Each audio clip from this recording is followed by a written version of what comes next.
everybody, my name is Nava and this is my very first Booktube book review. I'm so glad you guys found my channel and I'm so glad to finally be on Booktube. As you can see below, I am doing my very first book review, and my book that I picked for my first review, it had to be 1,000 Boy Kisses by the Tillie Cole. I know many of you have read this book, and I know many of you have done reviews on this book. I've watched many of them and I've loved them, and I had to get this book based off of them. I love this book. From chapter 2 on, I was doing the ugly cry, the hideous, ugly, snotty, ugly cry. Oh my gosh, this book is everything, but I did give this book a 4 out of 5 stars because of the ending. And I know a lot of you know what I'm talking about, but I'm going to try to get through this book review without giving too many spoilers. But the ending was just not my cup of tea. I still don't get it. I heard the explanation of it from many people, but I just don't get it. So on the back, I'm going to read the back of the book. The back of the book says, "One kiss lasts a moment, but 1,000 kisses can last a lifetime. One boy, one girl, a bond that is forged in an instant and cherished for a decade. A bond that neither time nor distance can break. A bond that will last forever, or so they believe." When 17-year-old Rune Christensen, you may say Rooney, I say Rune, Christensen returns from his native Norway to sleepy town of Blossom Grove, Georgia, where he befriended Poppy Litchfield as a child, he has just one thing on his mind. Why did the girl who was one half of his soul, who promised to wait faithfully for his return, cut him off without a word of explanation? Rune's heart was broken 2 years ago when Poppy fell silent.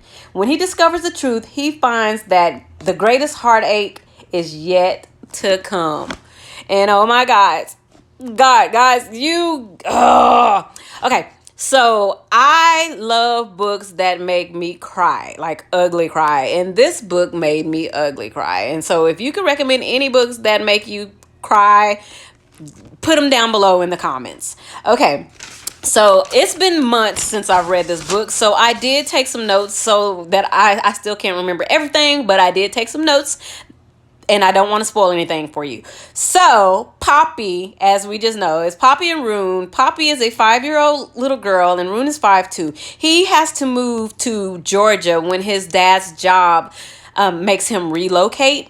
So, he moves to Georgia, and when they move there, he meets his cute little neighbor, Poppy, as soon as they move there. And from the moment they meet, Poppy is just like so happy to meet her new neighbors, and they're just like inseparable best friends from that moment forward. They, it's Poppy and Rune. His Poppy man is what he calls her. I think it means my Poppy in his native Norway language, but they're inseparable. Okay, at the very beginning, there is someone in Poppy's life who is about to leave her life forever, and this person gives her a jar with 1,000, I think, construction paper hearts, or paper hearts.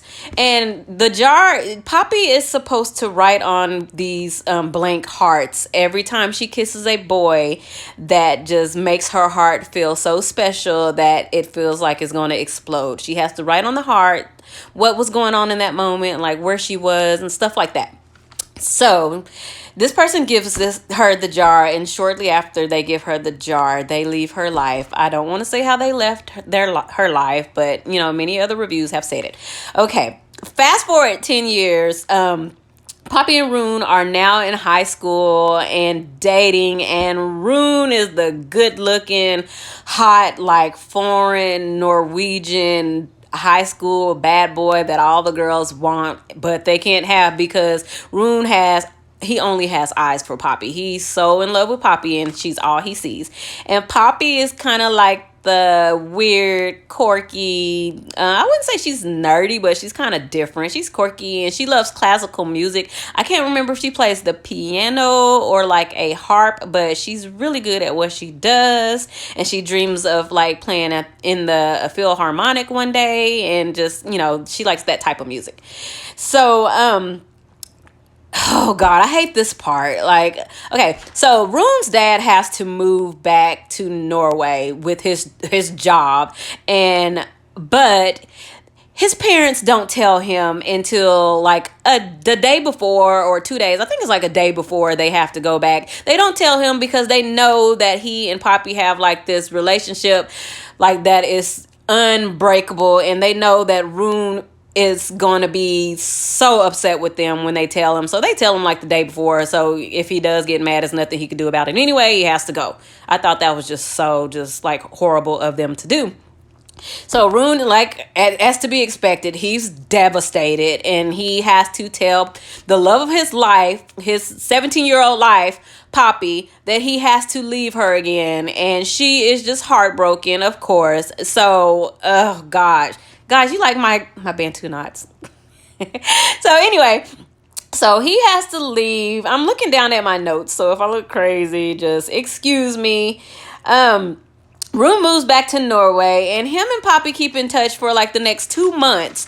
And then all of a sudden, Poppy just goes like just MIA. She stops answering his calls, his texts. He can't get in touch with her. He doesn't know where she's at. Nobody knows where she's at. And her whole entire family just disappears from Georgia, for like an extended amount of time. The only person that really knows where she's at is her best friend. I haven't read this book in a couple of months, so I can't remember her best friend's name, and I didn't write it in my notes. So she knows why they left and where she's at. So Rune returns back to Georgia 2 years later.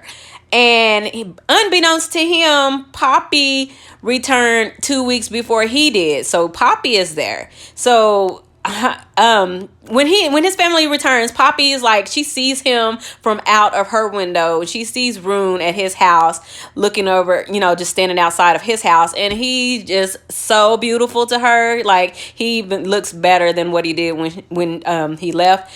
He's like, I don't know. Did I say before that he was like the hot Norwegian kid in elementary? I didn't mean that. But now that he's back in high school, he is the hot, like, foreign guy.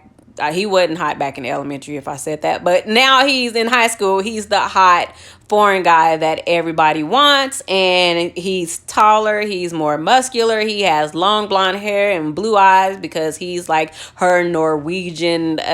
What are those people from Norway that... like Vikings or something? I guess that's what she looks at him as. But anyway, he's not the same Rune he was when she left. He's like very angry because he's been angry at his dad ever since his dad made him move back. So he's really like rebellious now and angry, and just he smokes, and she's looking like, what happened to him? Why is he like that? Not realizing that he's like that because she cut him off and he didn't know what happened to her. So he's just mad at the world at this point, including her. Okay, so Poppy is trying to avoid him at this point because she doesn't want to have to tell him why she cut him off. And so she sees him at school at one point, and she just kind of like just brushes past him and tries to like get out the school without actually telling him why she stopped talking to him. So they end up in this party or something that some kid at the school is throwing, and he's at the party like with some girl that Poppy doesn't like, that doesn't like Poppy, and the girl is all over him, and Poppy gets mad and she runs away, and she ends up leaving the house, and Rune chases her, and then he's just like trying to get it out of her why she left. And then she finally turns around and shouts what's wrong and why she left, but it was not the answer that he was expecting. It literally breaks his heart to hear the words that comes out of her mouth. And from this moment on, it's just tears galore. And Rune and Poppy, after this, they kind of like try to rebuild their bond, and they get back together, and he's like just there for her like throughout the rest of the book, and he's just so awesome. He's like the best boyfriend ever. And it's just awesome, guys. It gets to the end of the book, and it's just like, oh, please have tissues when you get this book. This book will have you just crying from beginning until the end. Well, of course the end, but not the part where you're just like thrown off and confused. It's just that little part at the end. But yeah, it will have you crying. But yeah, guys, I thank you for watching this video. That's pretty much all that I have to say without giving away too much. Please comment and subscribe. I will try to comment back. Well, I will comment back because I'm so happy to be on Booktube finally. If anybody can recommend any more books that will make me ugly cry, please do so. You do not have to recommend Ugly Love because I have read that already. And please believe I will have a review on Ugly Love soon. I know I'm late, but I have a lot of books that I know you guys, a lot of people have read already. But I have a lot of books that I have read because I love Booktube and I read almost everything that you guys say I should read. Now I'm going to give my point of view on it. So please follow me, please share my videos, and please tell your friend that there's a new booktuber named Naba Reads, and I love you guys, and I thank you so much for watching my video. Bye.